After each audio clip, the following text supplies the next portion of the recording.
ममाङ्गानि वाक्प्राणश्चक्षुः श्रोत्रमथो बलमिन्द्रियाणि च सर्वाणि सर्वं ब्रह्मोपनिषदं माहं ब्रह्म निराकुर्याम् मा ब्रह्म निराकरोत् अनिराकरणमस्तु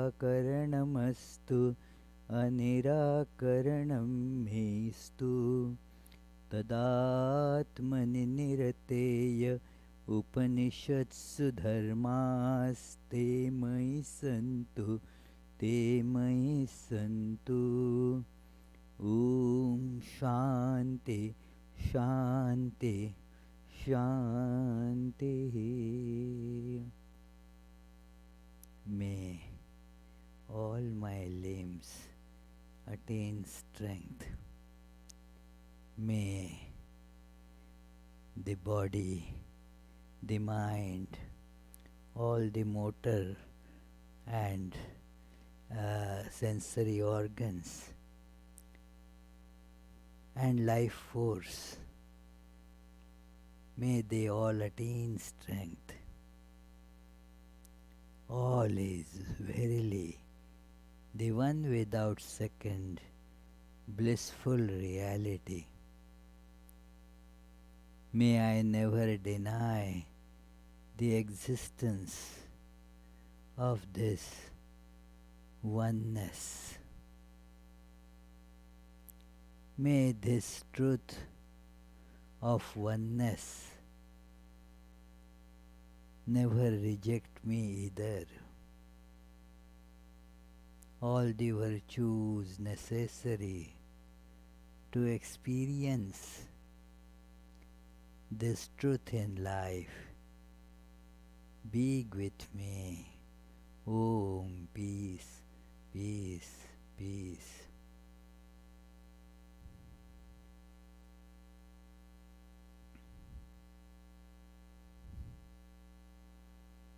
Let us feel that all our names and forms are getting dissolved like the ice cubes at room temperature. As they melt, imagine I am one of those ice cubes.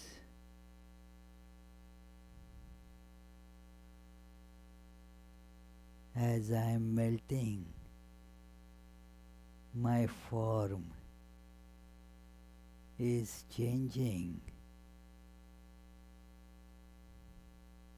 In fact, it is going away.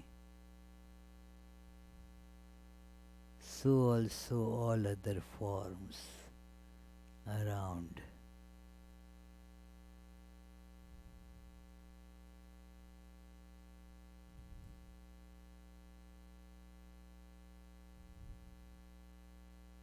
All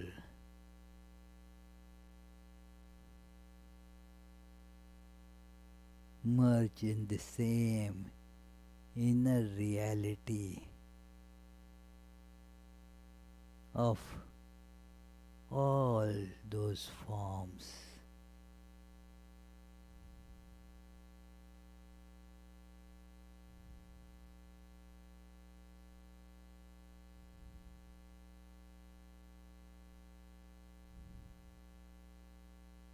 I am seeing all is one. The whole gamut of existence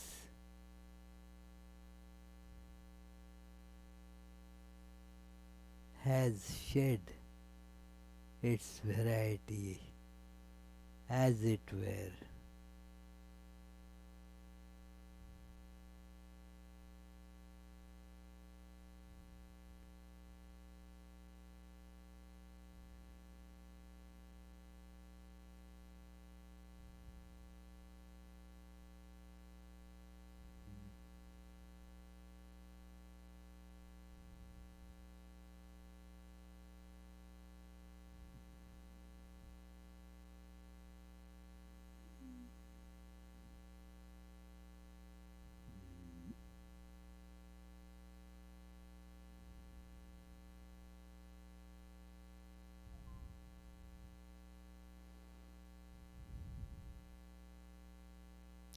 all differences have just vanished. All desires also have vanished. I see I am infinite,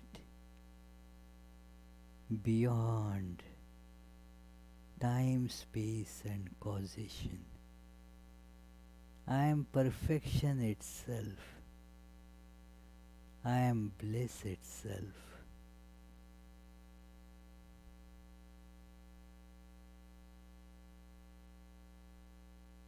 Om. Peace, peace, peace.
Hey Abhijit, this needs to be arranged.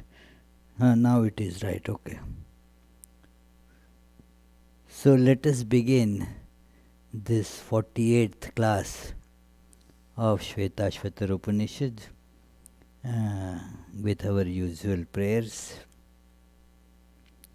Om Sahana Vavatu Sahanau Bhunaktu Sahaviryam Karavavahai Tejasvinavadhitamastu Ma Vidvishavahai. Om Shanti Shanti Shanti. May we be protected together. May we be nourished together. May we attain strength together. May our study make us illumined. May there be no dislike between us. Om, peace, peace, peace. So we read this mantra last time, although we didn't discuss it. This and the next mantra, they are specially devotional mantras.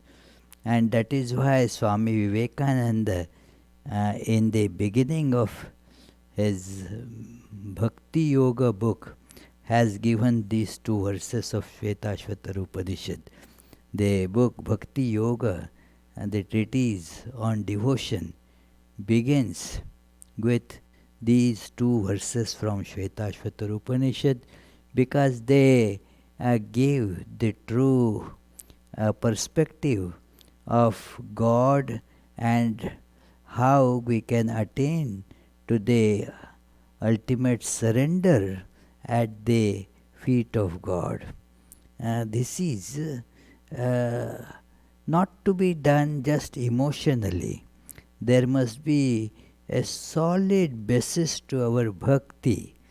Bhakti is very different from emotional effervescence, and that we become very emotional, and then because of that we are not able to think, and then we do something and call that as bhakti. It is not necessarily bhakti.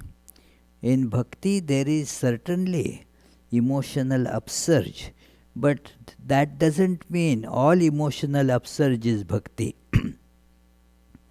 that emotional upsurge, which is due to the cognitions of the nature of the divine, and then that becomes bhakti, that it is that divine who pervades everything. Satanmayo yamrita isha samstho nyasarvago भुवनस्यास्य गोप्ता य ईशेस्य जगतो नित्यमेव नान्यो हेतुर्विद्यत ईशनाय. He is the soul of the universe. He is immortal and his is the rulership. He is the all-knowing, the all-pervading, the protector of the universe, the eternal ruler. None else is there efficient to govern the world eternally.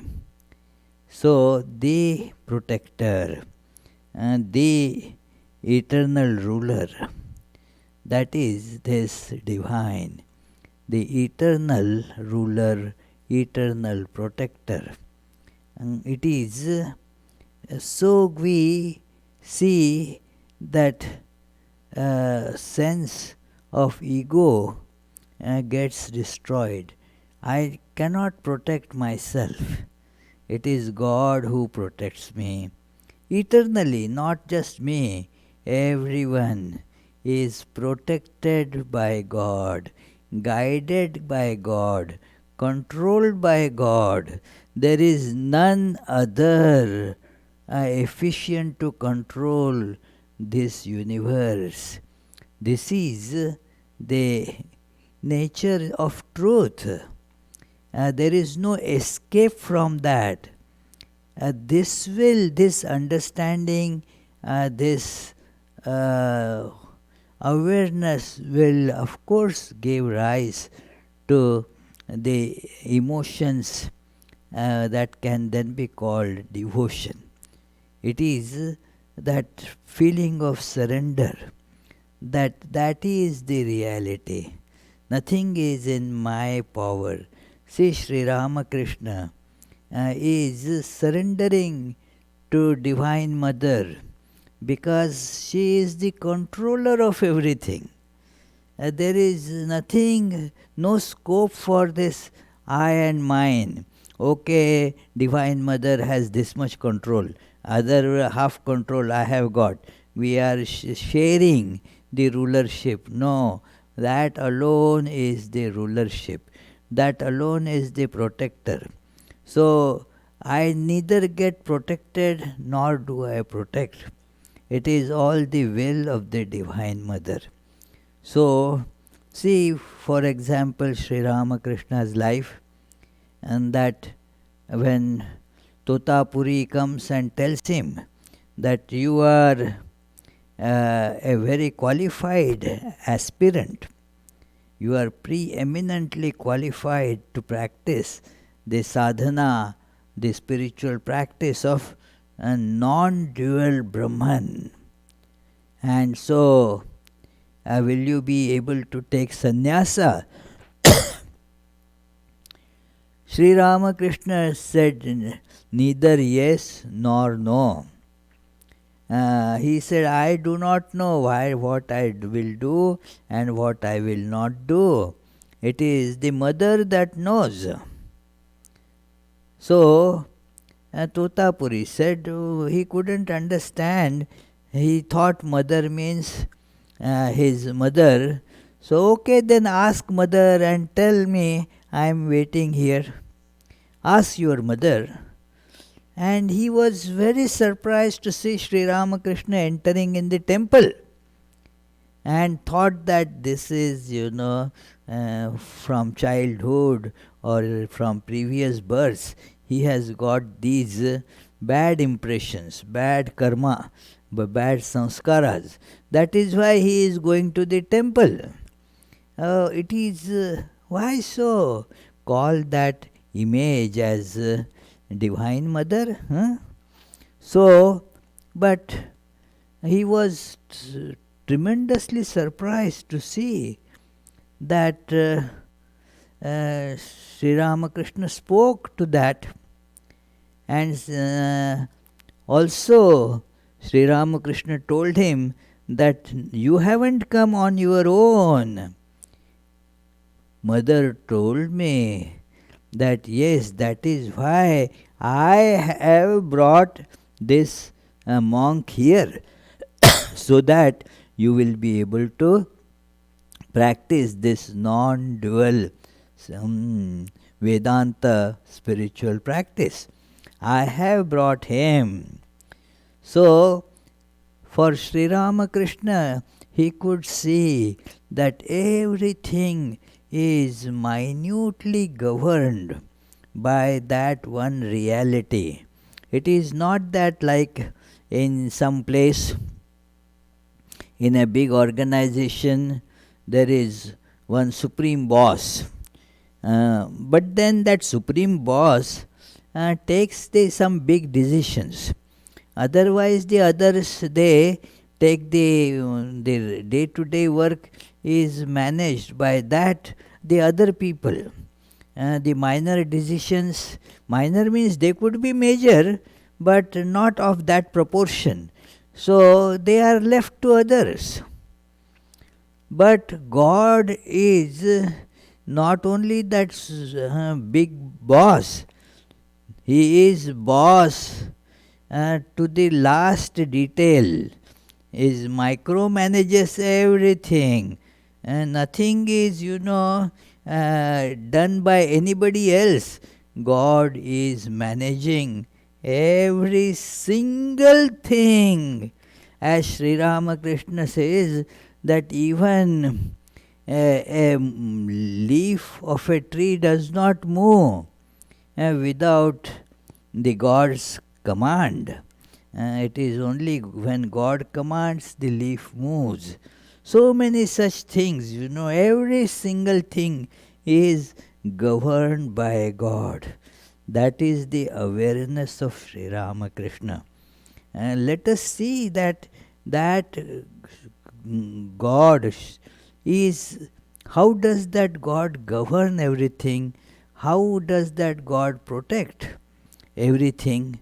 All that is, whenever God wants to protect, God protects. Whenever God wants to destroy, the God destroys. I will kill you. Well, no, it is all God. Whenever the God does not want this body to last anymore, the God will take it out. If God wants to keep it, nobody can kill it. It is whatever you may do, but the fellow will not die. And if God wants it to die, even some little thing, a thorn pricks and the fellow dies. So, otherwise a person is getting heart attack after heart attack, is undergoing many accidents, and yet is surviving. And nothing is happening. So, you see, when to kill somebody, when not to kill somebody, it is all the wish of God. It is, I was talking to a devotee, some of you know him, that he has made quite a few trips to the hospital, and when was taken, people thought that he is not going to come out alive from there. But then somehow or other, he managed to overcome that and lead a fairly normal life. So who governs, who gives the cause for the death? Somebody is very good, fine, and somebody may, therefore a doctor may say he can live for another 40 years. But one day suddenly gets some cough and died, what can be done? It is simple something. When God wants to take away the life, remove from some this body. Okay, your job here is done. So there is no other ruler. God alone rules, God alone protects. So Satanmayo Amrita Isha Samstho, that is the reason. Nyas Sarvago Bhuvanasya Asya Gopta, that he has Amrita, means that is imperishable. The other things come and go. That God is imperishable, unchangeable. Being unchangeable, it is imperishable automatically. It does not change at all. So, what is the meaning of its death? It is as 1,000 years ago as it was, now also is the same. There is not subject to change, and therefore not subject to death either. So Amrita, he is immortal. And Isha Samstha, that the governor, ruler, his is the rulership, and very deep rulership, because he knows everything. Minutest thing is known to him, not just the topmost major things. Minor, I don't care, Every single thing is completely known to this supreme ruler. This ruler is moreover Sarvago. It is pervaded in everything. That it is Tanmaya and Sarvago, means it is in everyone. That is, it is made of that God. They have no escape from God. Like a gold ornament. If an ornament is made of gold, it doesn't have the freedom to run away from gold. It can run away from this person to that person. A person may say that, well, my gold ornament, my gold earring is stolen. So means that earring has gone from one person to another person. But can it run away from gold? It will never be able to run away from gold. It is so, because it is the Suvarnamaya, means it is all gold itself. It cannot be taken away from gold. So similarly, nothing of this world can be actually taken away from God. God is involved in everything. That story that scientists said, that we can also make all these human beings, we can make consciousness from matter, we can make consciousness just with the help of some clay. We can make consciousness. And then God said, wow, very good, just show me. And then somebody took some clay from the ground. That is my clay. You get your clay to make the experiment. Can you get the clay that is not made by God? You cannot do that. So everything is permeated by God. You cannot escape from that. Tanmaya. It is whether it is a pot of clay or a jar of clay or just a plate of clay.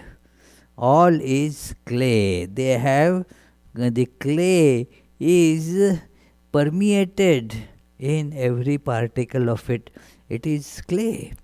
Similarly, it is all God. Just try to feel this. Satanmayo, Amrita Isha Samstho. and therefore knows every single thing. It is not that human beings, howsoever carefully that person is trying to understand, get all the knowledge, still cannot be all knower. It is, even though you are watching, you cannot really watch everything. That is why magic is possible. I was some years back, I gave a lecture about magic, how magic happens. So there is a nice article about it, that how magic is possible, that in our consciousness there are gaps. Howsoever we want to be focused, that gaps are there. And then the magician very skillfully turns your attention to something else, and then does something, although you are watching, you are not watching. That is how the magician is able to fool us, that it is.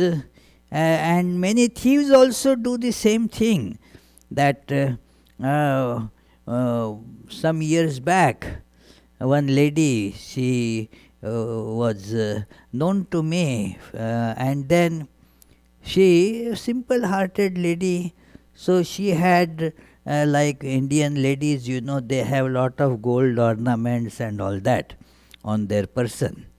So a man came running and said, "You see, there is a terrorist attack there. Says, quickly, you put all your gold ornaments in this bag and take, because if they see, they will take it." He didn't say that I am taking them. He said, "Just put them in a bag, so that I have therefore brought bag for you. Take this bag, put it in."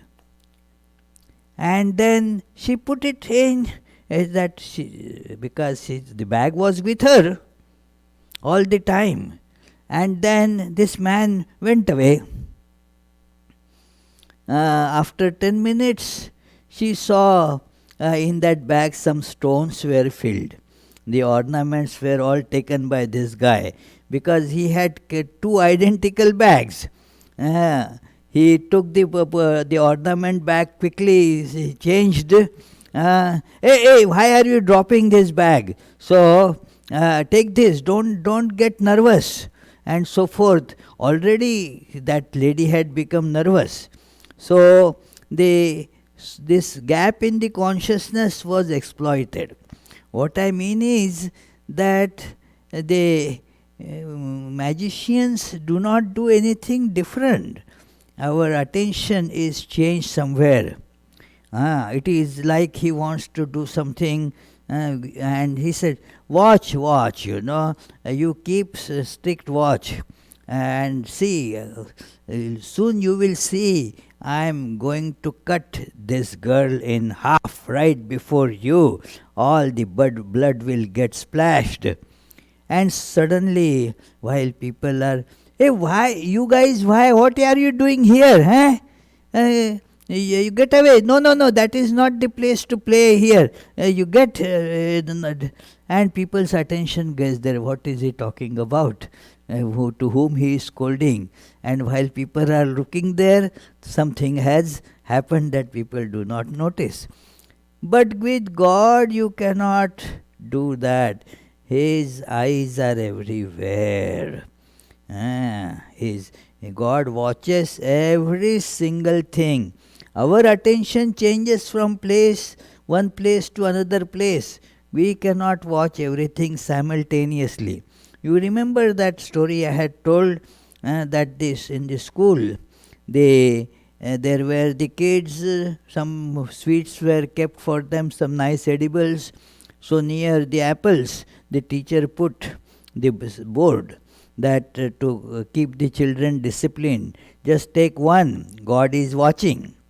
And then a naughty kid wrote another sign where the cookies were kept.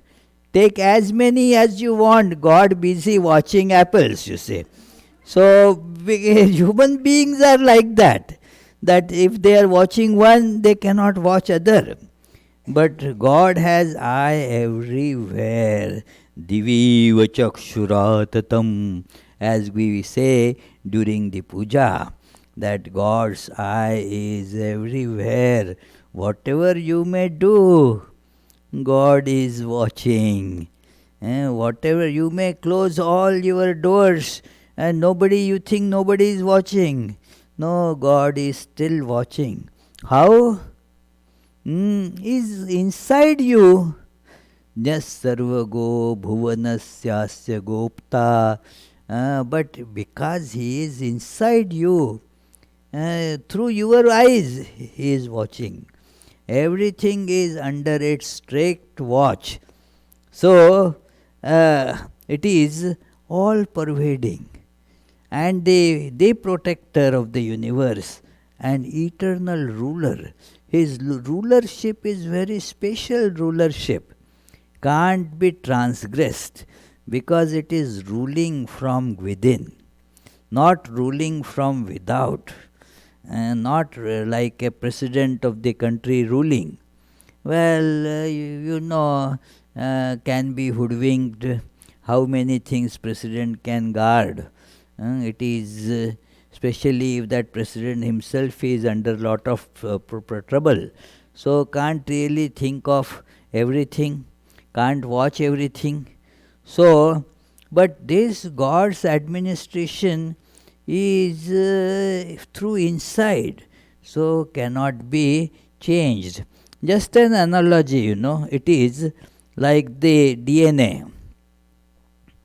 The DNA governs our growth, our behavior, and not like some teacher says, no, do this, memorize this.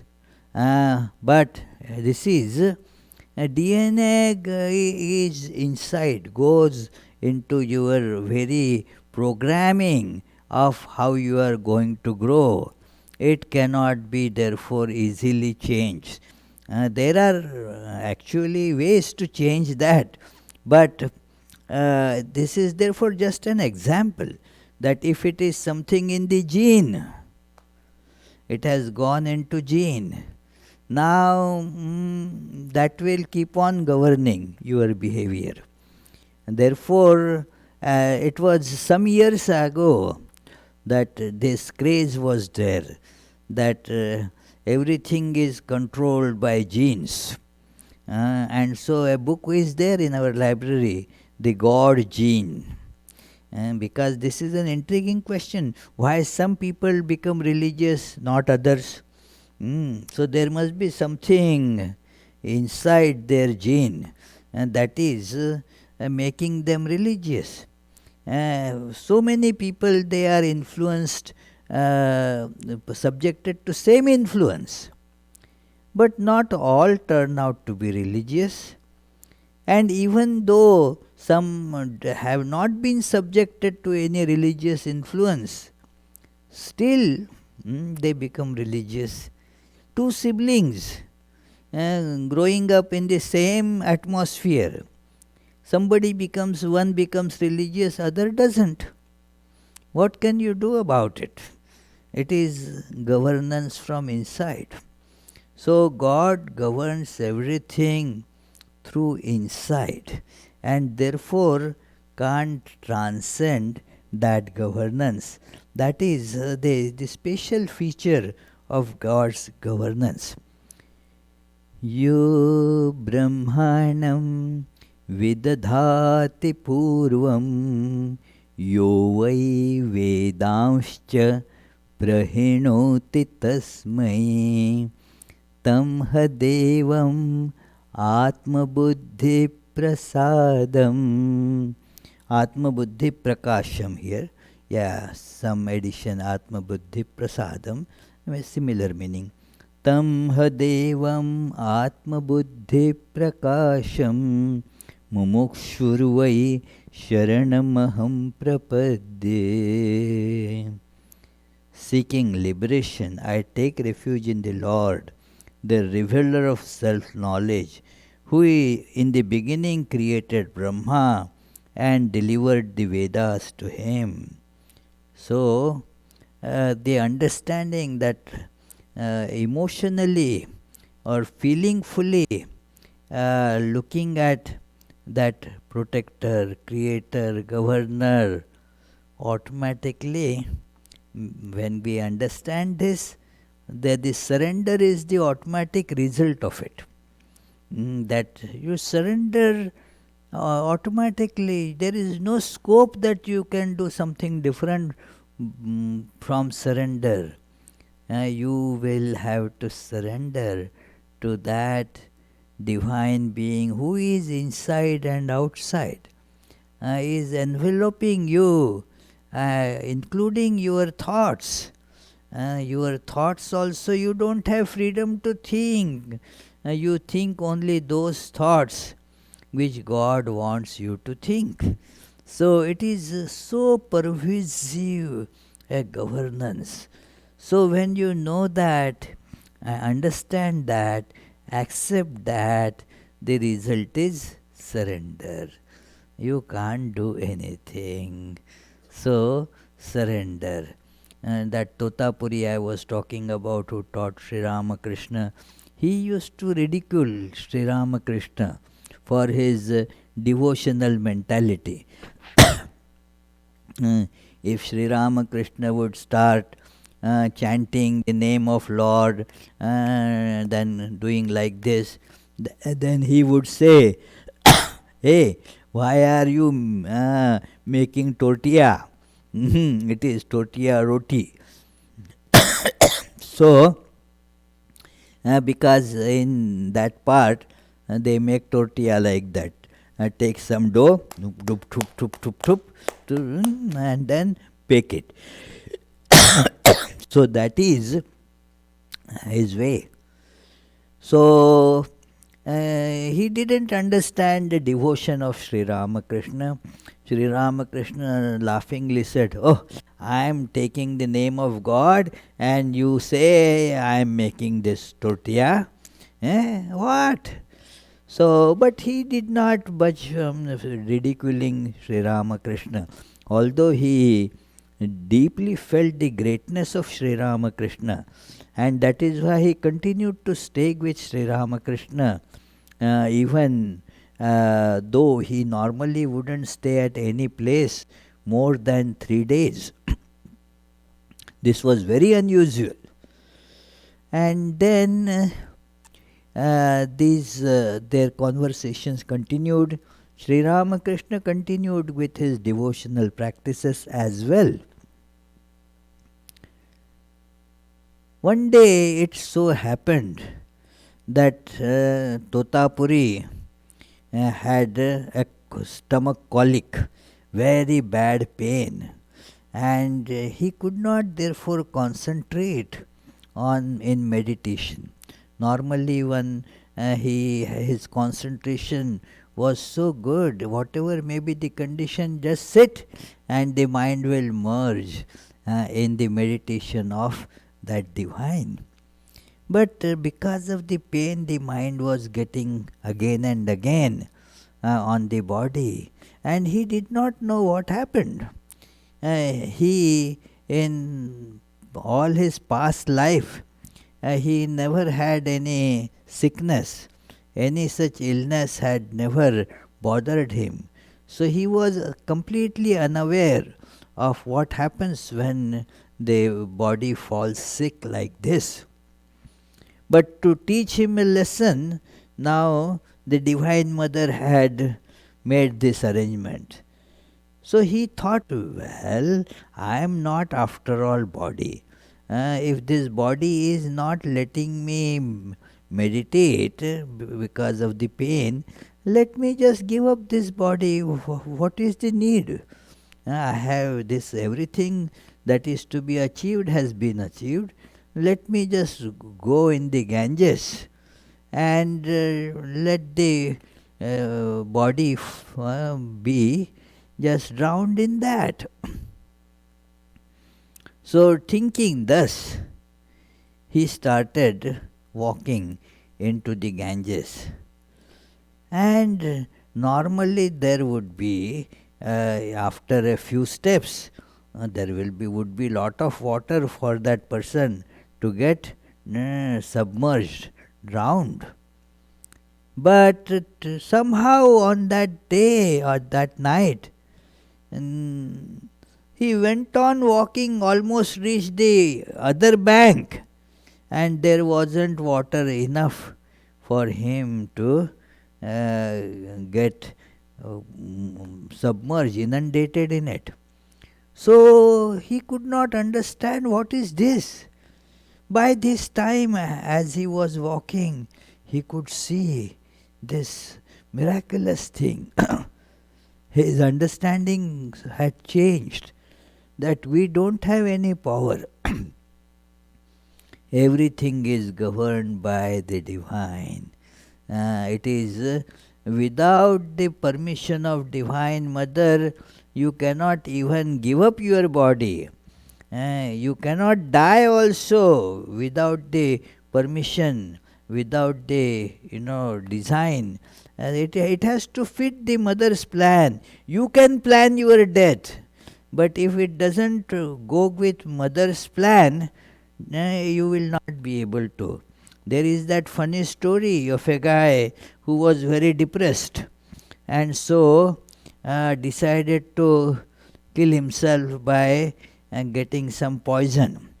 Now in India, this is a story in India, maybe true in many other places. So he bought some poison, took some poison. But after he took poison, he had second thoughts. Oh, why should I die? No, I shouldn't have done this. Gone, not good. But the poison was spurious, and not really the genuine poison. So because of that, the fellow didn't die. So he survived and felt very happy. Oh wow, so I didn't die. Wonderful, good. So therefore he decided to celebrate. Wow, now I survived, thank you. And then bought lot of sweetmeat from the shop. That was also spurious. Not really spurious means all adulterated. So eating which he died, you say.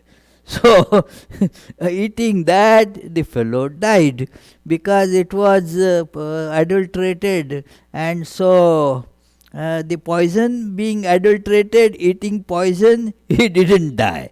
And this sweetmeat, that is, he decided to celebrate his survival, and so he ate it. Now that being adulterated, it acted like poison, and the fellow died because of that. So it is, who knows who dies, who doesn't die. It is, you may plan something, but the plan may not work unless that plan is sanctioned by this topmost authority. Otherwise, it is not going to work. Therefore, with this, one automatically feels that upsurge of surrender, that who he has created Brahma, the architect or creator, the construction manager of making this universe. Okay, you do it. But Brahma has no power on his own. It is all under the watchful eye of God. He has to do everything. No deviation from the plan. So he has to make it. He has no capability of doing something that God doesn't want. So this all instructions has been given to Brahma by God through Vedas. Yo vai Vedanscha prahinoti tasmai.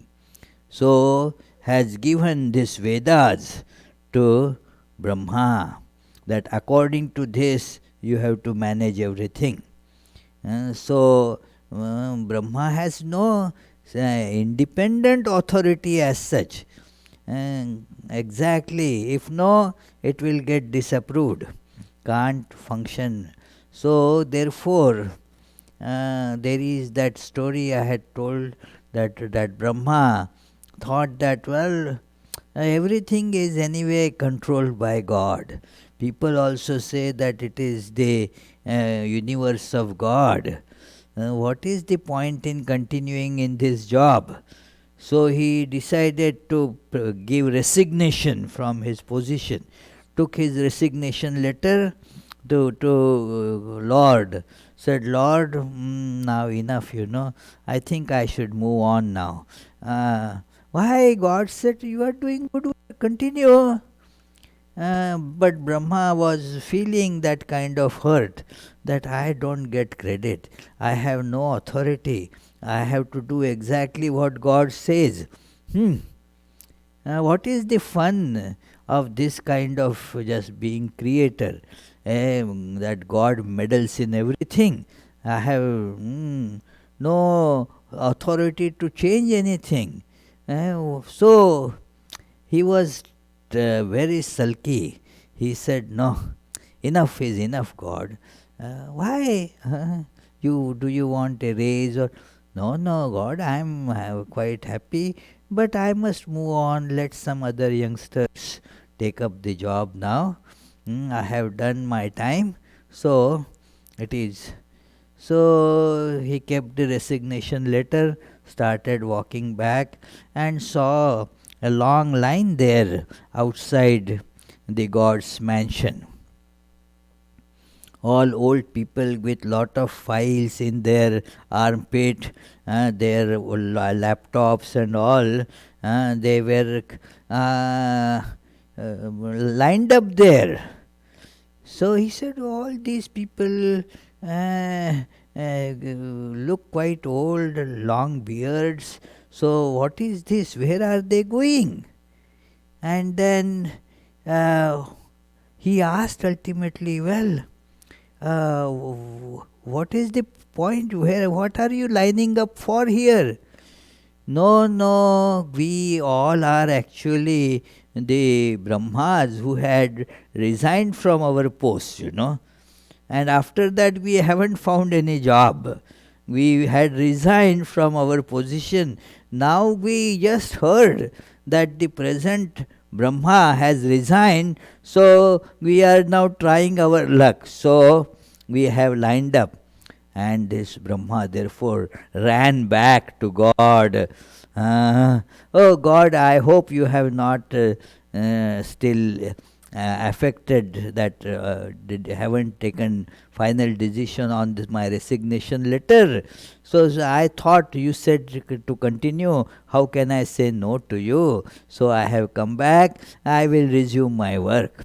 So no possibility of doing anything apart from what God is telling. Everything is being controlled. And we see that, oh, I have the freedom to move the hand. Well, it is because God has given you that strength. If you get paralyzed, you cannot do that. Even that much strength you don't have. It is very important, therefore, to feel that surrender. That somebody may think that, oh, I have a lot of money, I will eat all these nice things. I will earn lot of money and then I will live in a palace and eat all those nice things. And the fellow became a rich man, but then he fell so sick that, and the medicines and all that, all the taste in his mouth was taken away. So no taste at all, can't eat anything. It is thus you have no choice really. It is therefore one has to see that God alone is real in all these endeavors. This topic of surrender further continues here, that it is huh? What did you say? Okay. So this is, like the picture you see, surrender.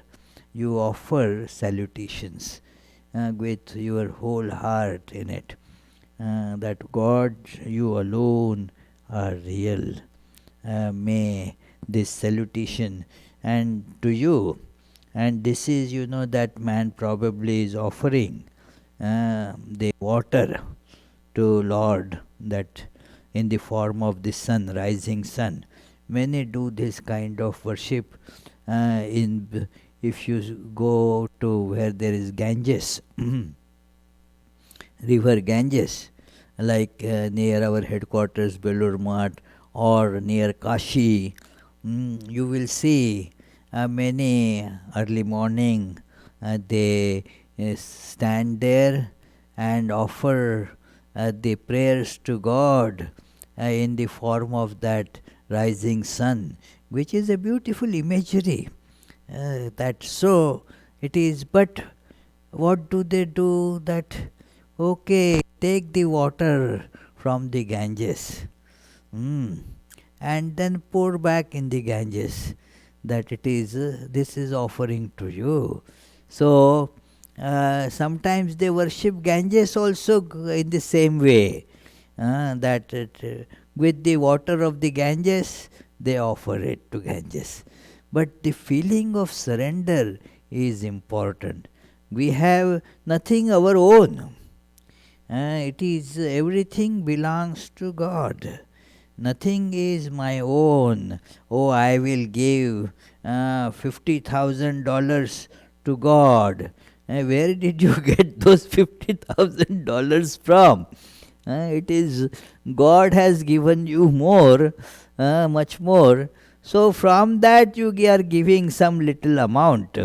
It is we forget, we measure the wealth of God in our own this stingy way. We are stingy people, so we miserly people. So we don't understand the wealth of God. Mathur Babu, who was Sri Ramakrishna's very close devotee and the administrator of that Kali temple in Dakshineshwar, he said, what this God,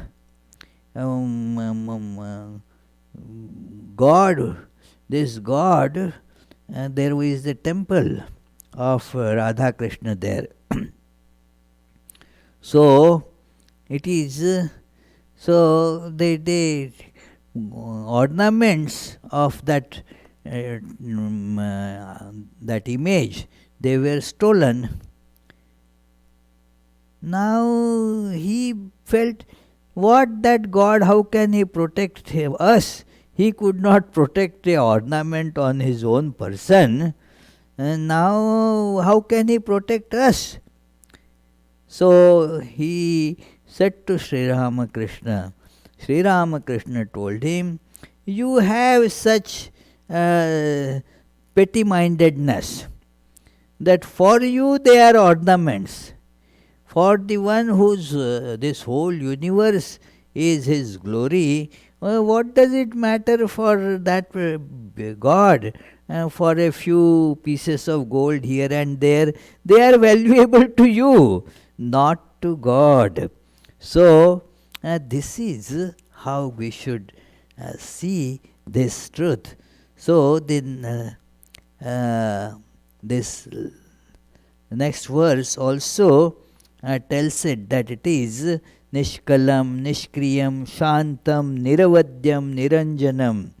Again, it is told that he is told to be protector and all that, but remember, he doesn't do anything. There is no change in him. He has no preferences. Everything is nishkalam. There is no change. Kala means the different aspects increasing and decreasing, like you see the phases of moon. So kala is that. So he has no such different phases. Same all the time. Nishkriyam, that, oh sorry, that who is without parts, without actions, tranquil, blameless, unattached, the supreme bridge to immortality. That is a very important thing, supreme bridge to immortality. In today's that Mundaka Upanishad also we saw this bridge to immortality. It is supreme bridge to immortality. That this is here, death is our life. It is, we are going towards a certain death, and we call it living. This is the irony of it. That I am living means what? I am going towards a certain death. And that I call as living. This our world, the world that we live in, is just under the sphere of death. But that Lord is immortal. So a transition from world of death to the world of immortality. That is a bridge between the two. Lord is the bridge. Hold on to that and you will transcend there. And like a fire has, this is a beautiful idea in Upanishads, you find this, that a fire that has consumed all its fuel means there is no activity there. There is, it was a fire, Dagdhen Dhanam Ivanala, that it doesn't burn anymore. There is no actions. So this also therefore refers to the life of an illumined person. That it is, seems to be like us, but there is no initiative there, and there is no work there, there is no desire there. So it is like, it looks like a living man, a living woman, but nothing happens there. So everything is exhausted, all the karma has been burnt. So the fire now is extinguished. So that person's life is like that. So this is, we shall continue this study next Friday. Maybe it will be the last class on Svetasvatara Upanishad. There are how many? 3-4 verses are left. So 4 verses are left. So maybe we will complete in the next class, or maybe one after that. So any questions, you just wait for the 30 seconds of meditation, and then in case if you have questions, please feel free to ask.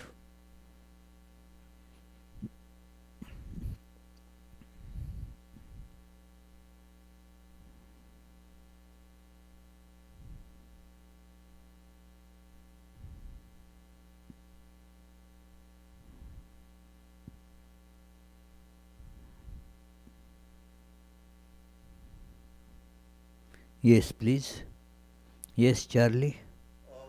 There are some people who come here who listen to the same lectures that the rest of us do, who argue with the point of view that's presented here. And that creates a doubt in my mind. And if God controls everything, He's making me have this doubt that maybe I'm missing something. I don't think I am, but I just can't get rid of the doubt that maybe I'm missing something. So how can I surrender with a feeling like that? Yes, you surrender to God, saying that, well, you have created the doubt, please resolve it. Surrender like that. See, every person understands in different way. You are understanding in one manner, Millie is understanding it in a still different way, this Arpan is understanding in still different way. Everybody is different. Everybody's mind, understanding faculty functions differently. So even though the same thing is being told, that same thing manifests differently in different people. Mm. Even when I was younger, I used to think that in order to commit myself to something, I had to be able to convince everyone of it, which is impossible. It is impossible. That idea has to be changed. Everyone, yes, everyone has a position, a plan for that. Each of us, God has the perfect plan for each of us. You will grow according to your plan. Somebody else, Abhijit, will grow according to his plan. If you and Abhijit and all, Swami Vivekananda has given a very nice analogy. And just as our faces are different, because of which we recognize each other, that yes, this is Charlie and that is Carol and there is Shrikant, we can recognize because the faces are not identical. Although there are many features which are similar, and we all the eye that I named, all of them have two eyes, one nose, a set of lips, and two ears, similar features, and yet there is a difference. In the mind of each, again, the variety is much more.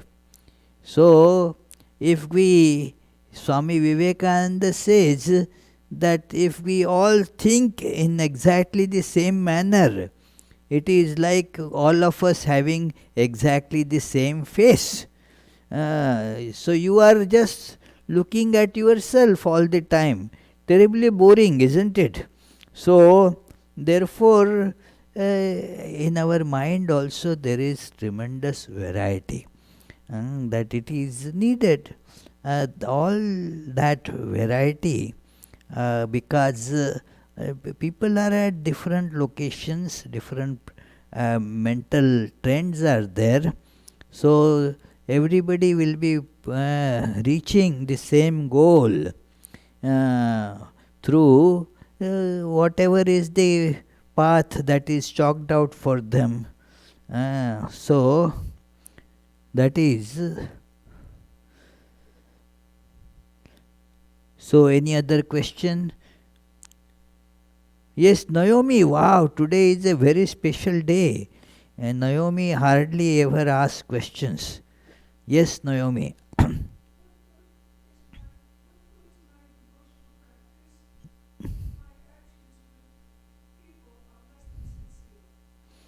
Please repeat a little loudly.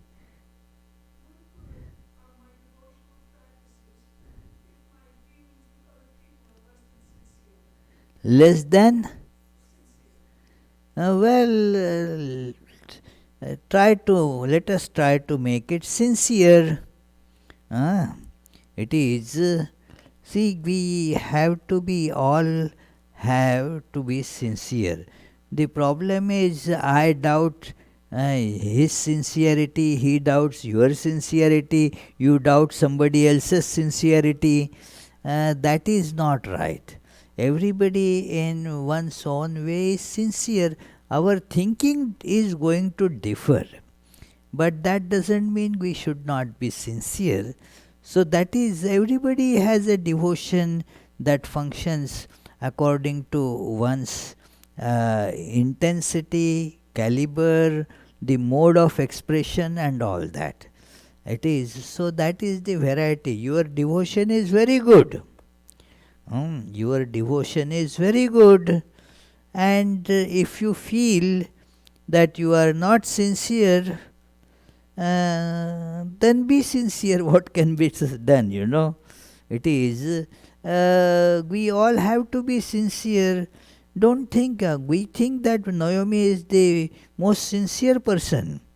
So, therefore, you don't have to think that you are insincere.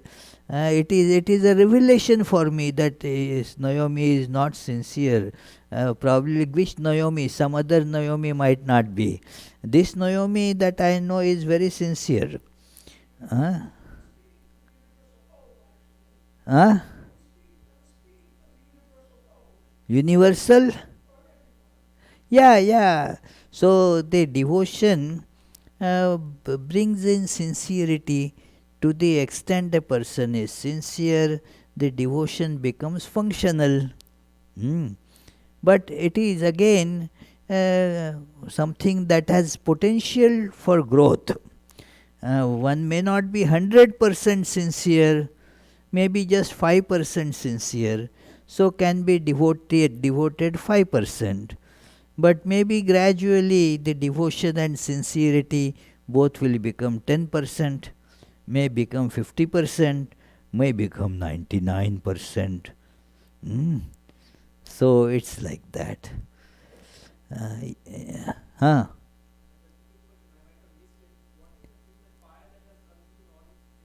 Oh, that is an interesting idea. That it is more meaningful in the life of the one who has seen this truth. That there is no purpose left for life anymore. So, like there is a purpose to cook, so you light the fire. Now the cooking is done. Now you don't add any more fuel to it. The fire subsides. Only the shape remains that there was the fire here. So similarly, this person who has realized the truth, there is no initiative there. There is no desires left. There are no just they. It was fire. Now there is no fire. So it is a change in the person that all the desires are now gone. This is the idea in that. Yes, Jyoti? Huh? Same question. Wow. It is wonderful. Very good. So, is the answer good for you? Okay. So, let us now go to the closing prayers. There is the spiritual retreat coming up on 7th of December, Saturday 7th December. And one has to register. If you register by 1st of December, that is coming Sunday, you are getting a solid $10 discount. So that Naomi is there, she can help you to register, or you can register online as well. So let us conclude now with the closing prayers. What happened? It was there, okay.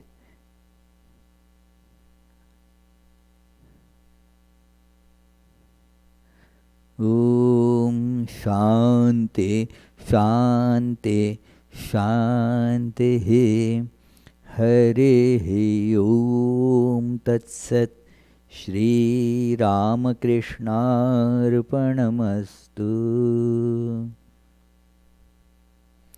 Yes, one more thing. This Sunday, Chester Bonsek, whom we call Chet will be speaking on a very important topic, transcendentalism.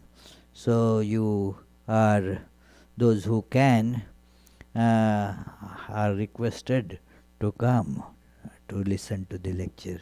Thank you.